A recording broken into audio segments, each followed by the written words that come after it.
আল্লাহ রাব্বুল আলামিন বলেন, ইয়া আইয়ুহাল্লাযীনা আমানু কু আনফুসাকুম ওয়া আহলিকুম নার।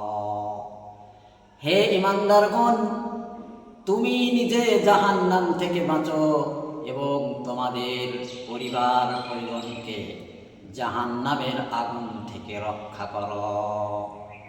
তোমাদের সন্তান, তোমাদের পিতামাতা, তোমাদের আহাল ও আয়ালকে জাহান্নামের আগুন থেকে রক্ষা করো।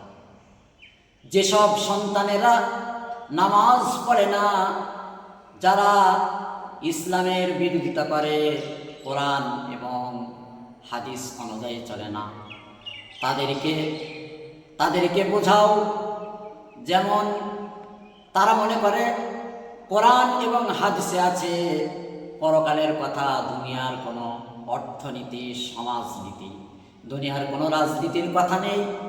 সুতরাং আমরা যদি আল্লাহর কথা মানতে চাই, তাহলে দুনিয়ার অর্থনীতি, সমাজনীতি, দুনিয়ার কোনো রাজনীতি, দুনিয়ার যত নীতিমালা আছে সব ত্যাগ করতে হবে।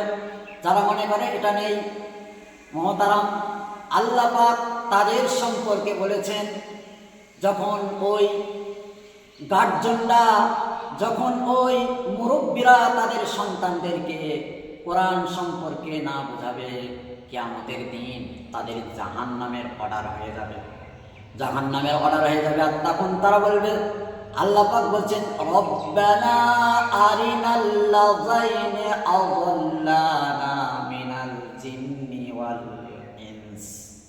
জিন এবং মানুষের ভিতর থেকে যেসব নেতারা, মুরব্বীরা, যারা আমাদেরকে গুমরাহ করে দিল, তারা আমাদের গার্জন নামাজ সম্পর্কে বুঝতো কিন্তু আমাদেরকে বলেনি, তাদেরকে আজকে দেখে দাও।